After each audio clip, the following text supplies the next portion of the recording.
didn't like Trump to call you, so I'm calling you. All right. So the phone lines would be jammed, right, Paul? Yeah. If he actually did call for that, right? Yeah. So what's up, Paul? Do you think Donald Trump is a compassionate person? Yeah, actually, I do. Okay, so tell me why. You can just go back to his history while he was in New York, where before his political ambitions, everyone loved him because of what he did for the people of New York. I mean, he put people up. When you say everybody loved him, that's kind of a... let me ask you a question. Let's talk about his days in New York before he became a politician. What about the thousands of lawsuits against him and how he had to pay out minorities for not allowing them to live in his complexes? Would you call that compassionate? Would you call it compassionate during the Central Park Five when he put out an ad in the paper wanting them to get the death penalty, and then when they were proven innocent since then, he hasn't apologized? Would you call those things compassionate? Because to me, compassionate... Yeah, of course. Wait, hold on. So it's compassionate to say that you want 5 minorities getting the electric chair, and then when they're found innocent, not apologizing for what he did. That's compassionate? Yeah, of course it is. Let me go camp out on your front yard, and you want me out of there. Is that compassionate of you to let me camp out in your front yard? What does that have to do with what I just said? You're going to want me gone. What are you talking about? You're going to want me gone. What is being on a private property? What is wrong with him? Oh, my God, he's a Trumpite. Oh, are you going to have a conversation, or are you just going to say... Is this a prank call? Hold on. No, all right, so let me repeat that. Let me repeat that again. Be serious, Brian. Is it a crank phone call? Okay, so let's 1% at a time. I'm going to ask you a question, okay? But... So, I just asked you a specific question, and it has nothing to do with what you just said, so I'm going to ask it again. I heard your question. Okay, so answer it appropriately. I'm going to answer it appropriately. Please because do. I don't know of anything about these 5 people and all that. Of course I don't you know don't. what Trump How did convenient. Well, guess what? I don't know anything about all these people that you say love them either. So I guess we're even. Well, I mean, let me educate you. Okay, so let me. So let me. A lot of people okay. that don't like so fair enough. So let's have this conversation. There were 5 minorities. They were teenagers. Okay. Correct. They were accused of a brutal murder and rape of a young woman. At that time, Donald Trump put out an ad in the newspaper saying they all deserve the death penalty. Since then, they were released, they were found not guilty, and they were wrongfully accused. Since then, Donald Trump has not apologized or said he was wrong. Why is it that when somebody like Ahmaud Arbery gets lynched by a bunch of white people, Donald Trump doesn't put an ad out in the newspaper saying he wants them to get the death penalty? Why is it minorities, sir? Is that just a coincidence? Well, I mean, who does he help mainly? Who has he helped? If you go back historically, who has he helped? He hasn't helped white people. Let me chime in on this, Paul. Paul, let me chime in on that because you brought it up and you said let me dissect a little bit of what you said. You said that he helped the people of New York before he was president of the United States. What the heck are you talking about? Before he was president of the United States, he was a TV star, right? He was on a TV show. And so he was a celebrity. But yes, he had a business career in New York that benefited what? The Trump organization, the Trump family. He was in business. Time out. Let me finish. All right? He was in business for himself. All right? When you talk about people liked him, all right, let me tell you something. I'm a Democrat, all right? I thought he was kind of funny on TV. Great. Oh, well, let me finish again. You don't need to jump in every time when I'm talking. All right? When I watched him on TV, I thought he was kind of funny. He's kind of a funny TV guy, right? I thought he was entertaining on television.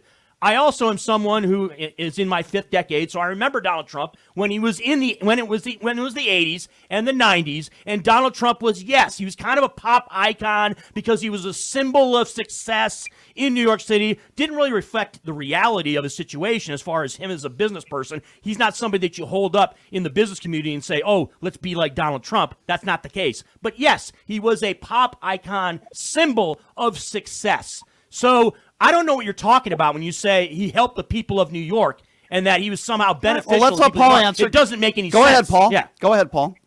No, I mean, what do you want to know? How did he help people? Okay, so he's helped numerous of people. I mean, there was the lady that the big real estate agents were trying to get her out of her house. He put her up. There's been movie stars that were down on their luck, didn't have money. He put them up. Okay, so he helps some movie stars. He's given out thousands. All right, let me ask you a question, Paul. The argument is whether he's a compassionate person. Let me ask you a question. That's the argument. Sure. So days after John McCain died and had the funeral, Donald Trump wasn't talking about the good man John McCain was. He was talking about how he wanted credit for John McCain's funeral. Is that a compassionate person? Yes or no? That's not what I don't remember recalling. Of course you don't. Why wouldn't you remember that? Okay, why wouldn't you remember that? Let's take Paul at his word. Hold on. Paul doesn't seem to remember that. Okay. No. If you don't losing himself, he didn't want to be part of it. No, and he wrong. was asked not to go to the funeral. Wrong. The McCain family didn't want him there, but that's not what my question was. He wanted credit for the funeral, and it's interesting you don't. Okay, let's move to something else. I'll kind of try to entertain it. Yes. When Colin Powell died, Donald Trump wasn't talking about what a wonderful person Powell was. He was attacking his policies. Is that somebody with compassion? Considering that Colin Powell was basically kind of traitorous towards him, so you're defending that. I would agree. I would agree with that. How is Colin Powell traitorous? At the same token, I didn't agree with what he did. I had a lot of respect for Colin Powell. Okay, well, this isn't about you. This is about Donald Trump. Here's the thing I always tell everybody, right? Okay, yeah. It's not about Democrats and about Republicans, which is what modern media wants to do. It's not this bloodbath against each other, because our founding fathers created both parties so that America could be flexible. Okay, can I go with that? You're just making a general. Hold on, Paul. Let's go with that. Statement Paul, right now that doesn't have anything to do with the conversation. Hold on, Paul. Let's go with that. No, it does. Paul, hold on. Paul, Yes, let's go with that. Yes, sir. You don't think people should attack each other and you shouldn't have a bloodbath, right? How many nicknames does Donald Trump have for Republicans and Democrats? How many times has Donald Trump attacked somebody on social media? How many times has Trump gone after women based on looks? As far as Mexicans, these people crossing the border, they're bad people, and I suppose some of them are good people.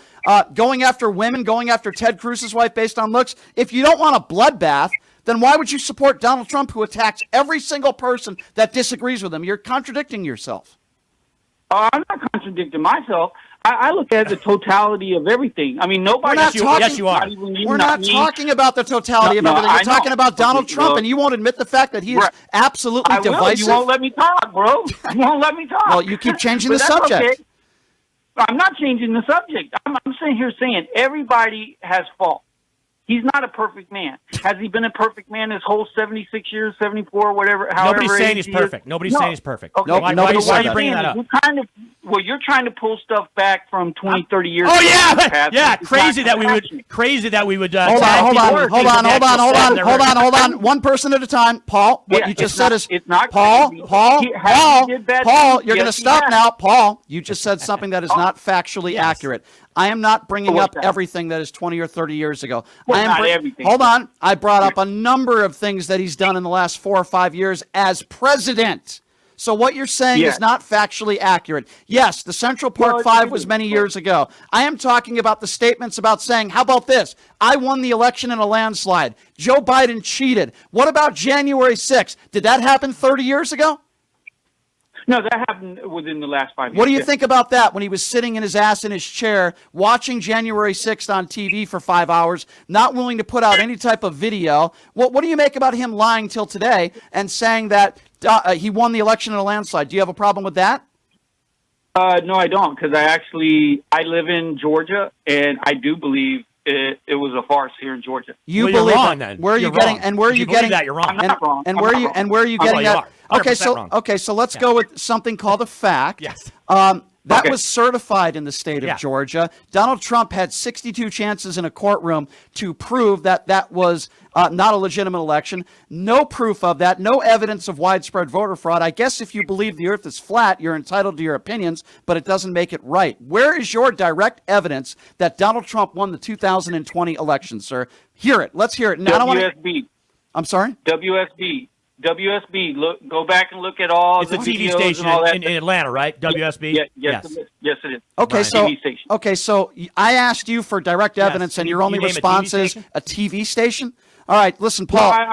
You cut me off. I was telling you, WSB, go look at all their... no, I'm not going to look at it. Give me the evidence. No, I'm not going to look at it. I want to hear it from you. What is the direct evidence that Donald Trump won the 2020 election? Surely, if you come up with a claim like that... You're going to have to look at it for yourself. Because you have what I would say is hearsay. But what I would say would be hearsay, correct? So if you want direct evidence, no, what you're saying isn't hearsay. What you're saying is idiotic. I appreciate you calling in, Paul. Okay. Donald Trump did not win. Donald Trump did not win the 2020 election, and he did. Okay. He did. Well, you know what? The Earth is flat. No, we're not going to agree to disagree. You're entitled to your own opinions, not your own facts, and you don't have any. But I appreciate.